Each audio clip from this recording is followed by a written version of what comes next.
Sveiki visi ir sveiki atvykę į mano kanalą apie ispanų kalbą ir Ispaniją. Šiandien kalbėsime apie vieną labai smagią, bet ir taip pat naudingą temą. Pradedančiųjų klaidos, kai tik pradedate jūs mokytis ispanų kalbos. Viską, ką aš sakysiu ir savo kaip mokytojas patirties.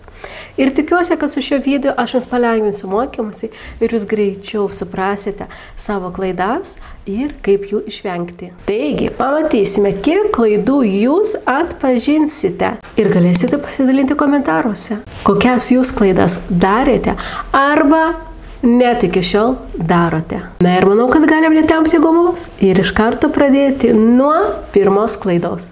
Pradedame su pirma labai dažna klaida. Ir tai būtų, kad mokiniai pradžioje painioja du veiksmažodžius. Ser ir estar, kurie reiškia būti. Ir ten išeina eksplosión galvoje, taip? Ir vyksta sprogimas galvoje, kaip du veiksmažodžiai, kurie reiškia tą patį, jos naudoti. Žinoma, mes per pamokas, kai dirbame, mes viską aiškiname. Dirbame su vienu, su kitų veiksmažodžiu.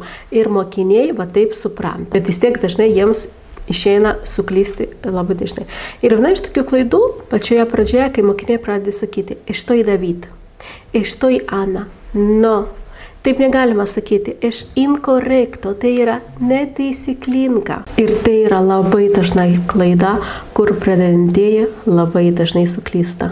Tačiau atminkite, nors šitie du veiksmažodžiai ser ir estar reiškia tą patį būti, bet veiksmažodį ser mes naudojame, kai norime kalbėti apie tautybę, charakterį ar kilmę. Šitie tris punktai yra labai svarbus, nes būtent su jais mes naudojame ser veiksmažodį. Žinoma, nepamirškite, kad šitą ser veiksmažodį jūs dar turite išasmenuoti. Soy, eres, es, somos, sois, son. Jūs turite pasirinkti jums tinkamą asmenį ir priderinti jį sakinyje.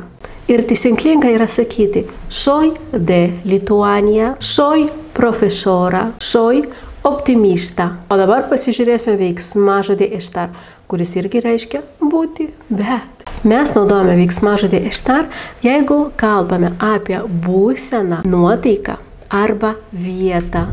Visada tokiu atveju jūs turėsite estar veiksmažodį. Ir vėl prisiminkite, kad turite išasmenuoti veiksmažodį. Estoy, estás, está, estamos, estáis, están. Renkatės jums tinkamą asmenį ir taip darote sakinius. Ir veiksmažodį estar taip, kaip ir sakiau, mes naudojam, kai kalbame apie būseną, nuotaiką, vietą. Pavyzdžiui, estoy feliz, esu laiminga, estoy en casa, esu namie. Matote, ir vienas ir kitas parodo, kad aš esu namie, o ten, kad aš esu laiminga. Ir matote skirtumą tarp šitų dviejų veiksmažodžių. Estar veiksmažodį mes naudojame, kai norime labiau išreikšti veiksmą, būseną, tai kas keičiasi. Pavyzdžiui, na dabar aš esu namie, estoy en casa, bet už 5 minučių aš galiu būti jau ne namie, jau galiu būti mašinai, parduotuviai, su draugais ir taip toliau. Vadinasi, estar jūs galite va taip truputį savo išdėlioti galvoje, kad lengviau būtų atskirti ser ir estar, kada naudoti katrą. Tai tiesiog estar mes naudojame, kai kalbame apie kažką, kas gali pasikeisti, vieta, nuotaika. O ser mes naudojame tai, kas nesikeičia. Mūsų tautybė, mūsų vardas, mūsų charakteris, taip, tai yra pastovu. Čia vat vienas iš punktų, kaip jums galėtų būti lengviau atskirti vieną ir kitą veiksmažodį. Antra labai dažna klaida irgi. Soy 20 años. Esu 20 metų. Ne. Netaisyklinga šito atveju. Kodėl taip atsitinka? Tai gali atsitikti dėl to, kad Lietuvoje mes sakoma, man yra 20 metų. Bet ispaniškai mes sakome, turiu 20 metų. Ir dėl to šita painiava ir atsiranda. Ir mes sakysime, tengo 20 años. Tengo 35 años, tengo 50 años. Tikrai pakankamai paplitusi klaida, bet aš galvoju, kad nuo dabar jūs jau jos nebedarysite. Ir prašau, nepamirškite, kad žodis año metai jūs turite ištarti taisyklingai. Año. Taip matote tas garsas año, nes ten mes turime tą bangelę ant E raidės ir būtinai reikia tarti taisyklingai. Nes jeigu suklysite, galite netyčia pasakyti kažką labai netinkamo. Manau, kad jūs jau supratote. Rašykite komentaruose. Trečia klaidelė būtų jo gusta. Ne. Turi būti me gusta. Me gusta el café. Man patinka kava. Pradedantieji labai dažnai galvoja, kad gustar veiksmažodis yra paprastas veiksmažodis. Tačiau ispaniškai jis veikia visiškai kitaip. Me gusta reiškia man patinka. Ir būtinai turi būti žodis me. Taip, man. Parodyti. Man. Me. Tarsi būtų klausimas, kam? Man. Ir būtų man, tau, jam, jiems, joms ir taip toliau. Bet visada turėsite tokį tarsi klausimą. Kam? Man. Taip, kam patinka? Man. Me gusta. Man patinka. Daugiau apie šitą temą mes kalbame ir aiškiname mano mokykloje per ispanų kalbos pamokas. Ir mes skiriame 2-3 pamokas šitai temai, nes turim dar keletą veiksmažodžių iš šitos pačios grupės, kurie yra naudojami kitaip negu visi kiti veiksmažodžiai. Ir aš juos vadinu stebuklingi veiksmažodžiai, nes jie yra kitokie, jie skiriasi nuo visų kitų, būtent jų naudojimas. Jeigu domina, apačioje jūs rasite nuorodą į mokyklos puslapį ir ten galite pasirinkti jums tinkamą kursą. Kaip išvengti klaidos? Tiesiog prisiminkite, kad veiksmažodis gustar reikia naudoti su vienu iš įvardžių pagal asmenį. Metele, nos, os, les. Rinkitės jums tinkamiausią asmenį jūsų sakinyje. Ai. Ketvirta klaida irgi labai populiari, bet iki tos vietos, kol mes neišsiaiškiname per pamokas. Ir tai būtų, kai pasako mucho grande vietoje muy grande, nes muy grande būtų taisyklingas variantas. Kodėl taip yra? Nes muy ir mucho iš tikrųjų jie reiškia tą patį, labai lietuviškai, bet ispanų kalboje visada yra žodis bet. Ir kiekvieną iš jų mes naudojame visiškai skirtingai. Mucho visada eina su daiktavardžiais. Mucha gente, muchos niños, muchas mujeres. Ir kaip matote, mucho prisiderina pilnai prie daiktavardžių, linksnių ir giminę. Taip jis prisiderina moteriška prie moteriškos, giminės vyriška prie vyriškos ir skaičius vienaskaita, daugiskaita.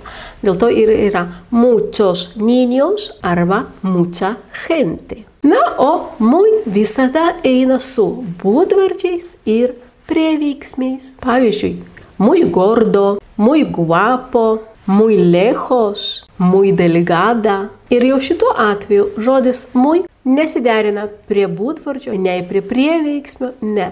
Jis yra visada vienos formos. Muy ir niekaip kitaip. Bet su būdvardžiais ir prieveiksmiais.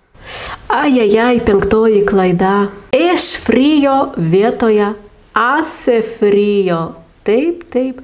Apie orą, kai kalbame, irgi mes turime tam tikrų taisyklių. Es frío en invierno. Negalima taip sakyti. Hace frío en invierno. Kodėl taip yra? Nes kai kalbame apie orą, ispanų kalboje mes daugelį atvejų naudojame veiksmažodį hacer. Hace frío, hace calor, hace sol, o ne hacer. Ne. Kaip išvengti klaidos?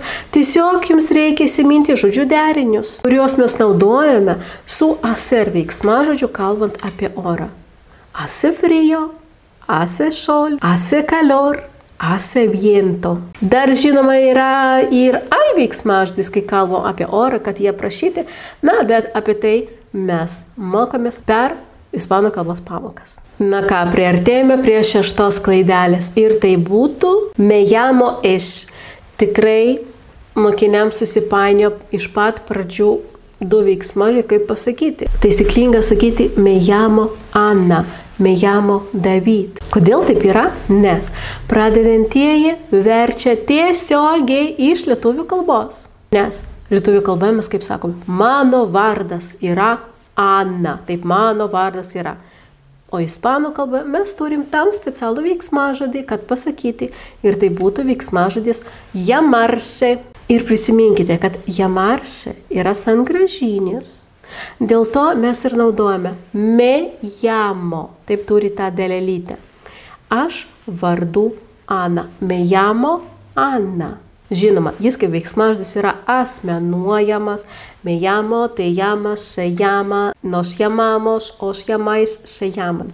Vėl taip deriname prie prie kurio mes norime priderinti. Ir kaip išvengti šitos klaidos, tiesiog įsiminti, kad kai norim pasakyti vardą, mes naudosime veiksmažodį llamarse. Pavyzdžiui, aš vardu Ana, me llamo Ana.